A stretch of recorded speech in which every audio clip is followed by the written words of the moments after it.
So I'm about to build a brand new home YouTube studio, and I'm gonna show you this in step by step. We're gonna have a good time together and hang out, me and you, not bad. And since you're gonna tag along for the entire process, the idea is that you can either get inspired to see how I go about building a perfect setup, or just simply copy me. It's up to you. I've been creating YouTube videos on a weekly basis for almost a decade and done it professionally for years, and in that time frame I built quite a lot of different spaces in many different types of environments, and I'm really excited about this one. Plus, as a photographer, lighting and aesthetics is something that I study a lot, so I feel that at least if you're not having a good time, which won't happen, me and you are gonna have a good time, then you'll come out of this video experience and hang out with me here with a few ideas and some inspiration for sure. Anywho, this right here is about to become my future studio. We have a lot to do, but the end results, I think, are gonna be pretty sick. At least in my mind it looks already pretty good, although now there's nothing here. However, I have done the taping, as well as covered all them small holes. And now the next step before they put on the paint is to cover them floors, to protect them a little bit.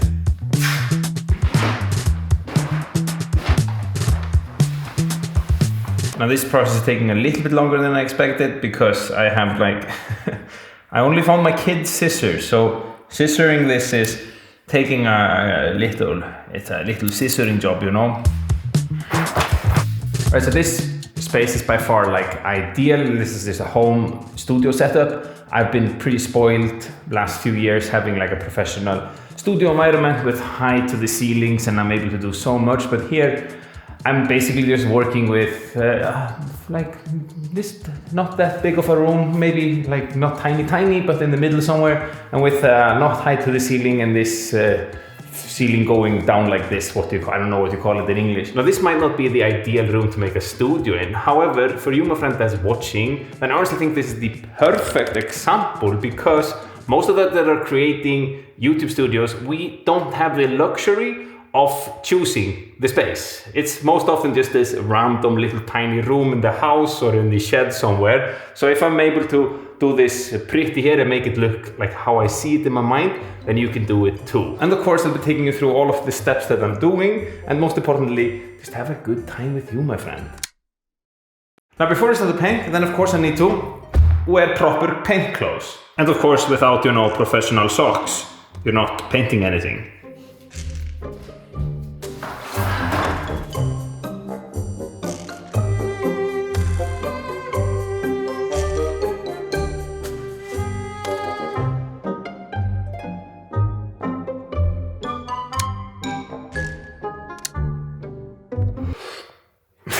Alright, so the paint that I went for is this antique bluish kind of color. This was for me quite a lot of procrastination, because I feel the color, it needs to be spot on, because it sets the tone for the entire studio. Now the reason I went for this is I think it looks cool, and if you haven't noticed, my features are quite orange, so if I have it a little bluish here, I will pop out. Plus the color palette in the entire room will match really well with the greens and the golds and the other colors that I will have. And one thing that I keep in mind when I'm picking a color for a studio space is that I want the color to be totally matte as possible, because we're going to be filling this space with a bunch of lights, and I don't want any glare or bounce off those lights. So my friends, matte color, that's good.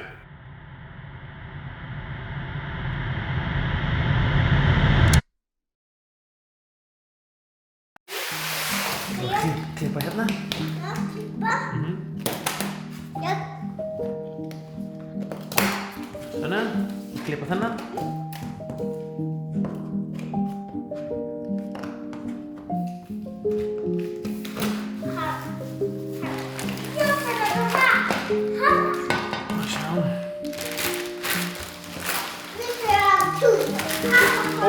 Passa sig.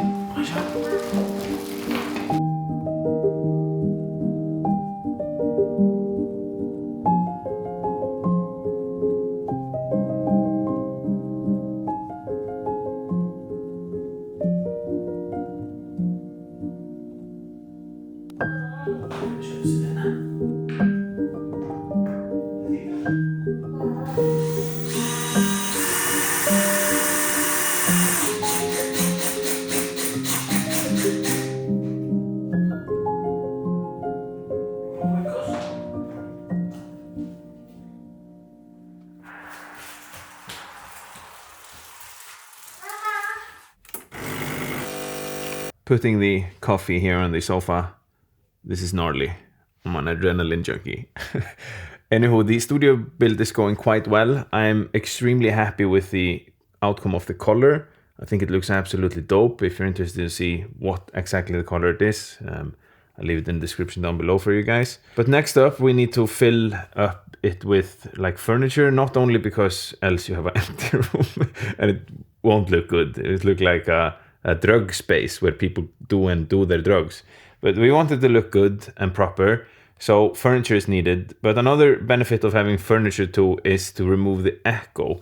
And since we are building like a space to film in and create videos, then that is so important. And I sometimes feel like as a content creator that my entire life just revolves around trying to get rid of the echo. So we're gonna probably put in a sofa, at least a big rug, do you say that? Mat on the floor.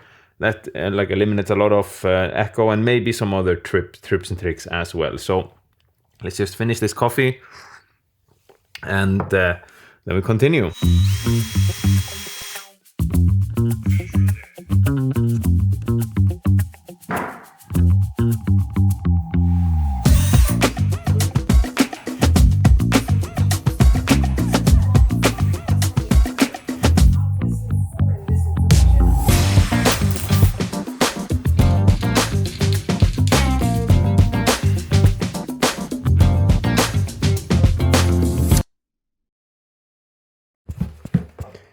All right, so as you can see, things are starting to take on a little shape. It's starting to look like something, you know. We're not finished, but it's starting to look a little bit good. As you can see, I bought myself one of these standing desks. You know, your boy is, you know, doing good for himself. You also know that I'm a YouTuber within the film space. When the first thing I do is to put one of these blue things here. Looks dope. Complement with the orange. I also got myself a new screen. This is the Asus ProArt. I'm pretty happy with it. It's not bad at all. The table, I should probably have bought a little bit more expensive. This was like in the middle class and it does shake a little bit like this. I don't like it when I'm writing, but hey, it's okay. Maybe if you like and subscribe, I can buy myself the more expensive one. Also, this shelf right here is just plywood from the barn. It looks really cool, rustic, and like real rustic. While the shelf on that side, which I put on, it's fake new rustic. I saw on the internet rustic and I bought it. It's not real, but it looks pretty dope. And I think it complements well with the color theme that I'm going for. I want to have this like deep blue on the walls with the walnut. So the table is walnut, this here is walnut, this was not this is like wood colored. And then you have there in the sofa. I really like it too. It's pretty like retro and I do like it. And retro is like kind of what I'm going for. Now I'm not that happy with this. This is just an old piece of furniture that I have here. I'm probably gonna change it for something a little bit more vintage where I can put like a, what do you call it, vinyl recorder, you know them? Where you can just put do you say vinyl? You know what I'm trying to say. Now there are a lot of things to do to make this perfect. And there are at least 2 more things I want to install here that are really important in my opinion and something that you should consider to do as well. Before you do that, take a notice that it's not nearly as much echo as we had before when the room was empty. Any glare or bounce of those lights. But it's not perfect either. I mean, I'm using a microphone like this, which picks up less echo than other types of microphones in many cases, but you're still hearing it. So let's try to fix that, okay?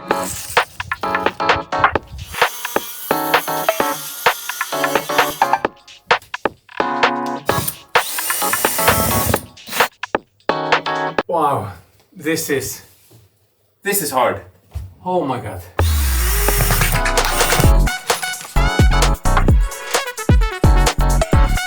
We had it's good. Smart.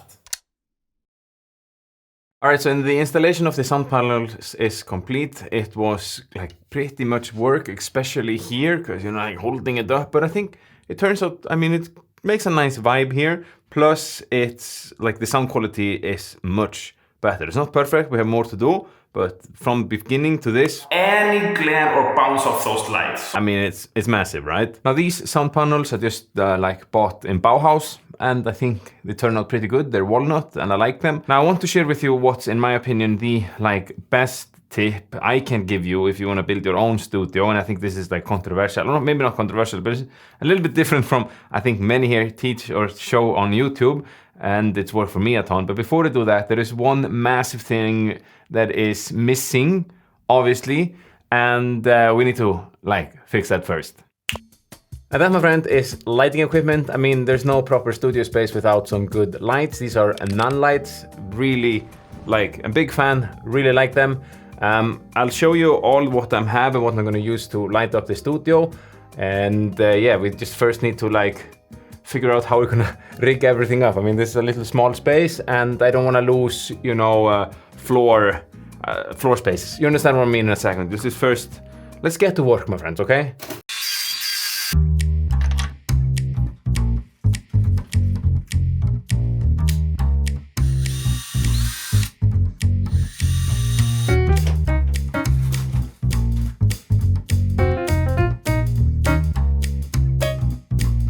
All right, so it is starting to shape up, I mean, pretty nicely. As I told you guys, the lights that I'm using are from Nonlight. I did reach out to them and ask if they wanted to send me these like lights, which they said yes to. Now, this is not sponsored by like any stretch of the imagination. I'm not obligated to say anything.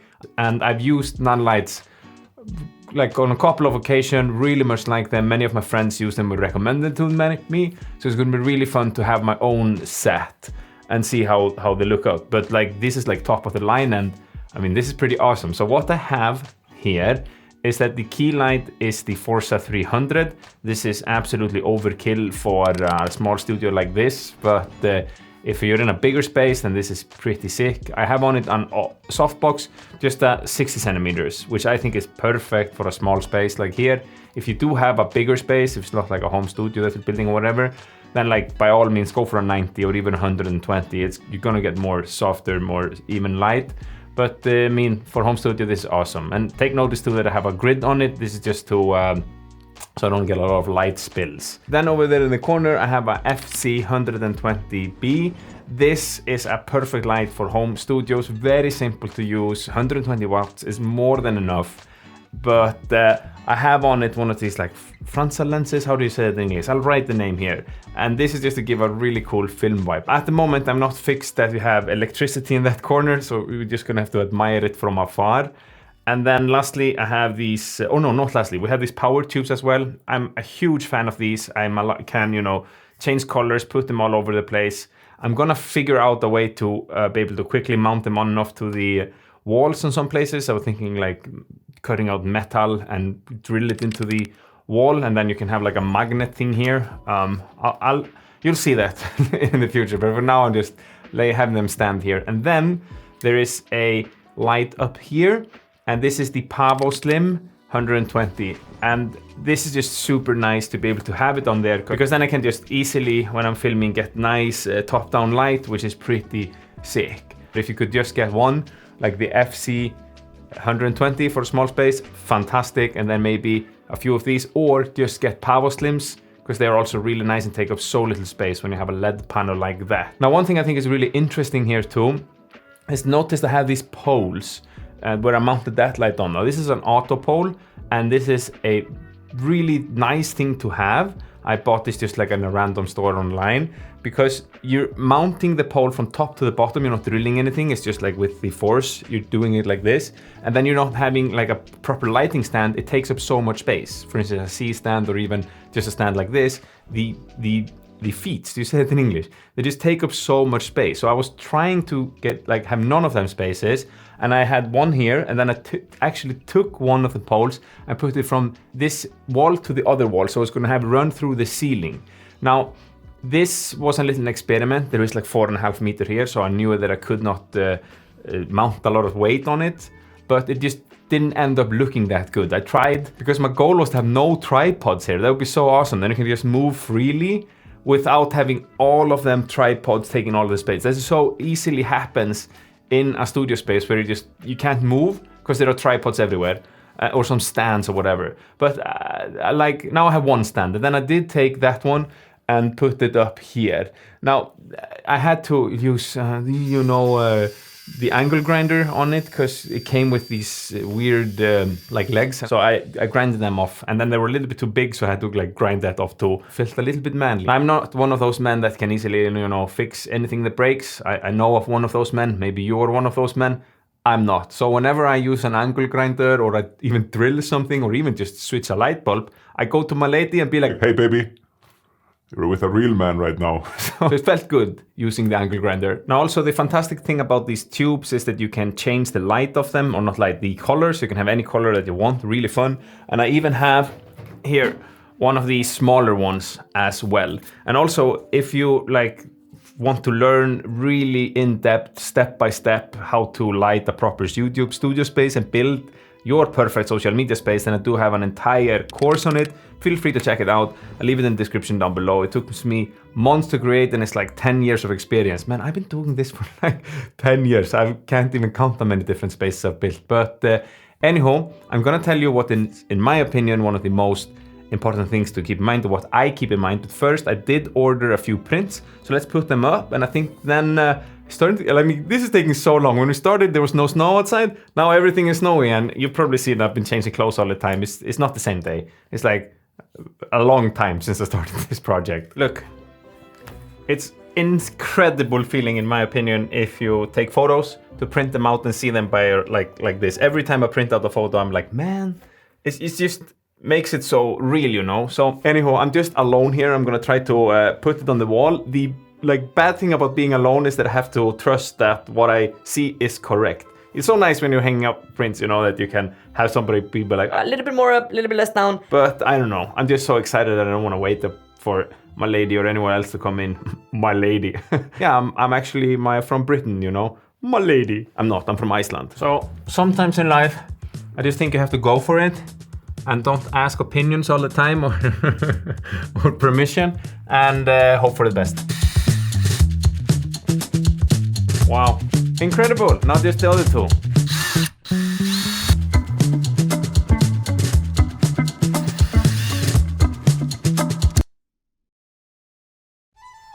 All right, so this is starting to look really good in my opinion. Now I have a few things left, or like there are always things to do. The cable management here sucks, so that is like the next steps, and there are a few other ideas that I want to make this absolutely top notch. And that brings me to what's in my opinion one of the best advice, at least what I'm telling myself all the time, and maybe it will be good advice for you too, and that is to smack the like button. Just smack it, you know.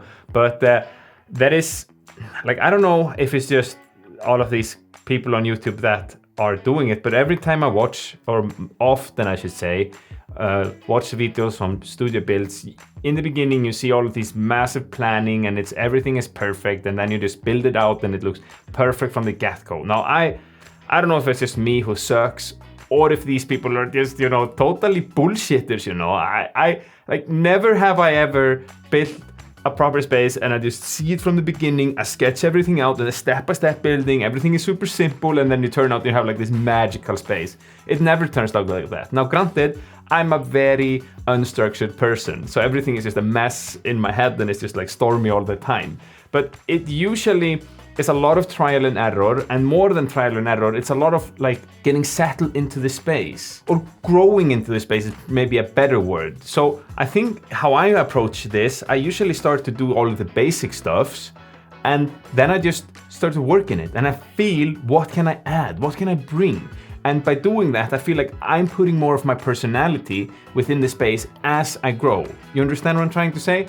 So my biggest tip to you is to not stress it. Just start to build, do everything that you can figure would be good at this space and time, and then relax, chill, maybe drink a little beer or not. It's up to you. I'm not promoting alcohol consumption. I did not do that. But as you sit in your space and you're working through what would be cool, ideas will pop to your head, and that's what's happened to me all the time. And I know when I'm gonna make the next update about the space, which is gonna be like the grand tour, I'm gonna do it in like a month or two, then there will be so, like, I already know a few ideas that I want to have. I mean, this is taking me way too long, but I'm not telling you that you should be as slow and as me, you know. But anyhow, I can't emphasize it enough, but understanding how to properly light your studio space is the most important factor in order to make it look good. You can honestly just take a Medicor or like a bad space and make it look mwah by just understanding lighting. Now, I do have a video where I break down a step-by-step a cool, very simple 3-point lighting setup, and it's here. I mean, it's totally free and it's pretty damn good.